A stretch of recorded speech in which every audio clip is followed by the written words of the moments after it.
Assalamualaikum warahmatullahi wabarakatuh. Alhamdulillahirrabbilalamin. Wabihi nasta'inu ala umuri dunya waddin. Wassalatu wassalamu ala asrofil mursalin wa ala alihi wa sahbihi ajmain. Amma ba'du.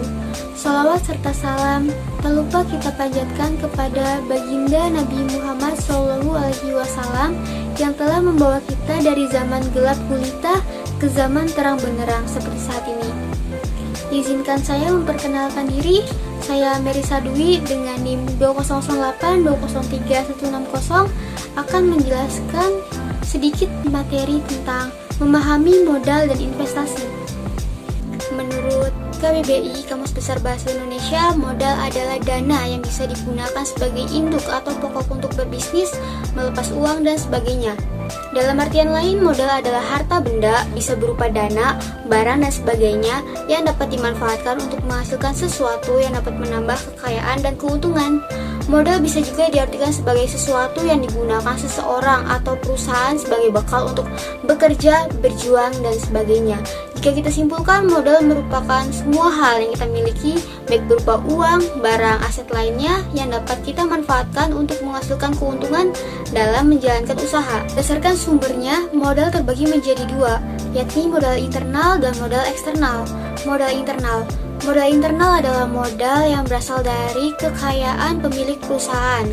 Modal para pemegang saham, penjualan surat berharga, atau modal yang didapatkan dari laba perusahaan. Contoh modal internal adalah kendaraan, inventaris, alat produksi, tabungan pribadi, gedung, saham, tanah, keuntungan perusahaan, dan sebagainya yang tidak menggunakan kekayaan pihak luar. Modal eksternal adalah modal yang didapatkan selain dari kekayaan perusahaan.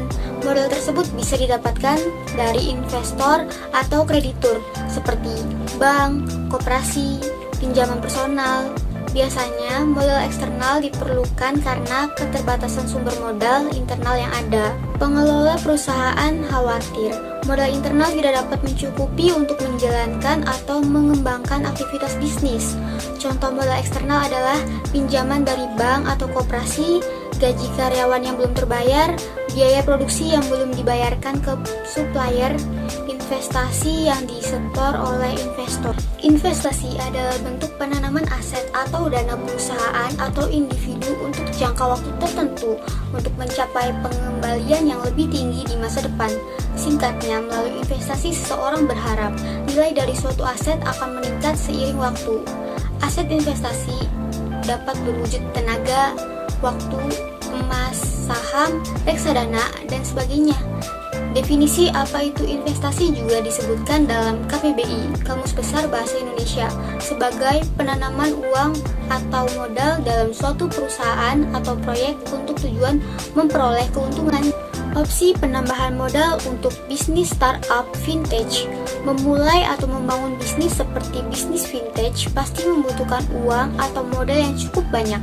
Jika memasukkan dana pribadi tidak memungkinkan, sebagian besar pemilik bisnis atau pengusaha memiliki dua opsi peningkatan modal, yaitu dengan pembiayaan utang atau ekuitas.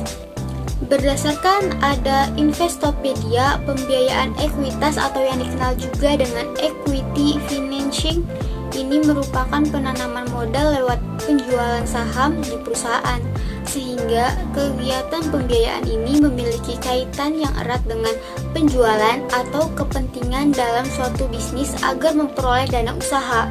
Pembiayaan ekuitas ini adalah salah satu contoh external financing. Ini disebabkan karena pembiayaan ini melibatkan pihak lain dari luar perusahaan. Pembiayaan ini dilakukan karena perusahaan tersebut tidak memperoleh profit, walaupun termasuk sebagai perusahaan yang berhasil. Sehingga mau tidak mau, uang yang masuk harus dialokasikan atau diputar dengan baik dan benar agar tidak rugi. Pembiayaan utang adalah perolehan dana dengan cara berutang atau meminjam uang untuk membiayai kegiatan usaha. Pada pembiayaan utang, debitur memiliki kewajiban untuk membayar sejumlah angsuran yang terdiri dari pokok pinjaman beserta bunga. Pada umumnya, sebuah perusahaan dapat memperoleh pinjaman dari bank atau perusahaan pembiayaan lainnya. Ada 3 jenis investor yang biasanya berinvestasi di dunia startup. Yang pertama, angels. Angels atau angel investor adalah seorang individu yang membantu menaruh modal di sebuah startup.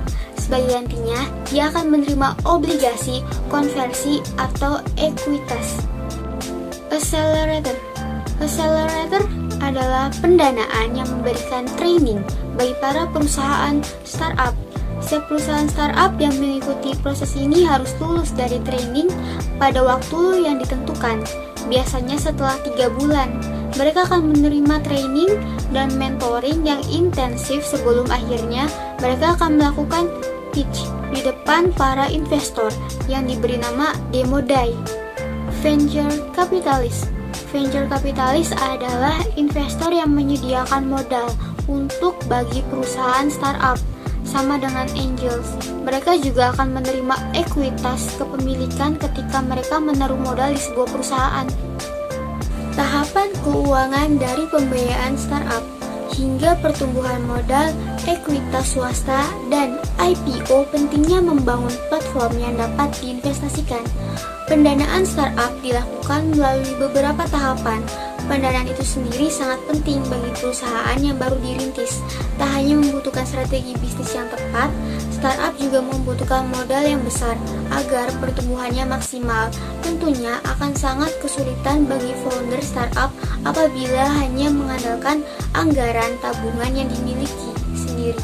Maka dari itu, perlu tambahan modal untuk mengembangkan startup. Adapun tahapan pendanaan startup adalah sebagai berikut. Tahapan yang pertama, yakni tahapan bootstrap atau tahapan pendanaan perusahaan pre-seed. Biasanya terjadi saat startup merogoh kantong sendiri untuk mengembangkan bisnisnya. Pada tahap pendanaan startup ini, tahap penelitian masih dilakukan karena untuk menilai kelayakan ide perusahaan, pendiri startup mungkin sudah memiliki prototipe produk yang berfungsi dan sedang mencari pendanaan yang sesuai yang memungkinkan mereka untuk meningkatkan skala operasinya. Ada beberapa calon investor pada tahap awal startup ini, seperti pemilik usaha, keluarga, atau teman yang memiliki kesamaan visi dan misi, serta modal usaha mikro. Tahapan selanjutnya yakni tahap seed funding. Setelah tahap bootstrap, tahapan pendanaan startup selanjutnya adalah kesempatan sempurna untuk benar-benar mendapatkan dana untuk pengelolaan dan pengembangan bisnis.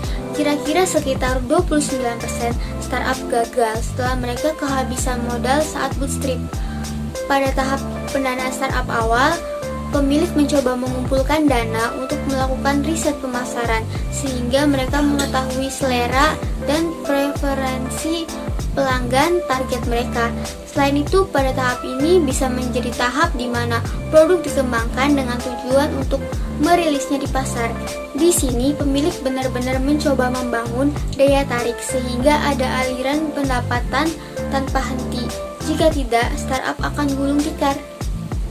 Tahapan selanjutnya yakni tahapan pendanaan seri A.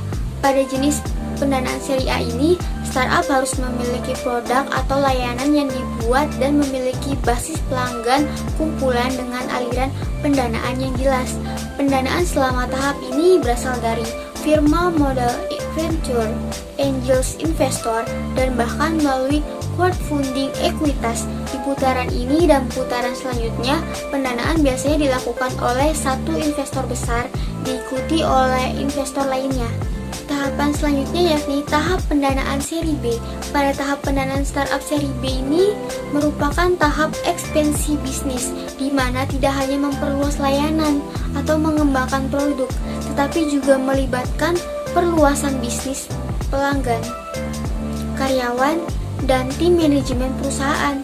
Pada tahap pendanaan seri B memungkinkan bisnis untuk berkembang dengan target memenuhi berbagai kebutuhan pelanggannya dan bersaing di pasar. Pendanaan selanjutnya yakni tahap pendanaan seri C.